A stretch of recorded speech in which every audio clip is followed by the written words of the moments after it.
సహకారం ఎంతైతే లభిస్తే అంత చేయించి మిగిలిన ఏమన్నా పనులు అవనట్లయితే పనులు పూర్తి చేస్తామని చెప్పి తెలియజేసుకుంటున్నాం. పుదుచ్చేరి కేంద్రపాలిత యానంలో హెచ్ఆర్ ప్రైవేట్ సంస్థ నిర్వహించిన పారిశుద్ధ్య కార్యక్రమాల్లో ట్రాక్టర్ ఢీకొని ప్రమాదంలో భీంనగర్ గ్రామస్తుడు మోర్త అబ్రహం మృతి చెందాడు. ఈ మృతిపై యానం ఎస్ఐ పోలీస్ సిబ్బంది పూర్తి విచారణ జరిపి వివరాలు తెలియజేస్తామని పోలీసు అధికారులు తెలియజేశారు. నిన్న జరిగిన హెచ్ఆర్ సంస్థ వారు చేసిన యాక్సిడెంట్ లో భీంనగర్ మోర్త అబ్రహం గారు మరణించడం జరిగింది. కానీ దురదృష్టవశాత్తు హాస్పిటల్ తీసుకొచ్చినా కానీ చివరికి ప్రాణం అయితే దక్కలేదు. కానీ ఈ చర్యకి చాలా భీంనగర్ ఏరియాటి మొత్తం యానంలో యావత్ ప్రజలందరూ కూడా ఇటువంటిది తీవ్రంగా ఖండిస్తున్నారు. ఇటువంటిది పునరావృతం కాకుండా చూడాలి అని చెప్పేసి. ఎందుకంటే డబ్బులు ఇచ్చినా కానీ ప్రాణం ఒప్పుకున్నాడు.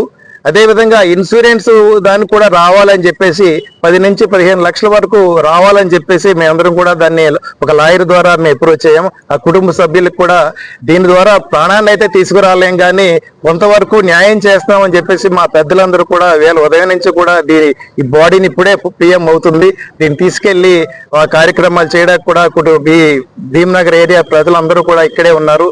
కానీ హెచ్ఆర్ చేసిన సంస్థ మేము ఈ ముక్తకంఠంతో దీన్ని తీవ్రంగా ఖండిస్తున్నాం. ఈవేళ దాగి మరీ చూసి రోజుల్లో వాళ్ళ దగ్గర పనిచేస్తున్న వ్యక్తికి చనిపోయినా కానీ ఇప్పటి వరకు లైన్లోకి రాలేదు. కనీసం లోకల్లో ఉన్న సూపర్వైజర్లు కానీ సంస్థలో ఉన్న పనిచేసే వాళ్ళు కూడా ఎవరు కనీసం వాళ్ళ యొక్క బాధ్యత కూడా మర్చిపోయి ఈవేళ హెచ్ఆర్ సంస్థ యానంలో ప్రవర్తిస్తుందంటే ఇటువంటిది చాలా నీచమైన సంస్థ అని చెప్పేసి ఈవేళ సభాముఖంగా మనం తీవ్రంగా పత్రికాముఖంగా కూడా ఖండిస్తున్నాం ఈవేళ.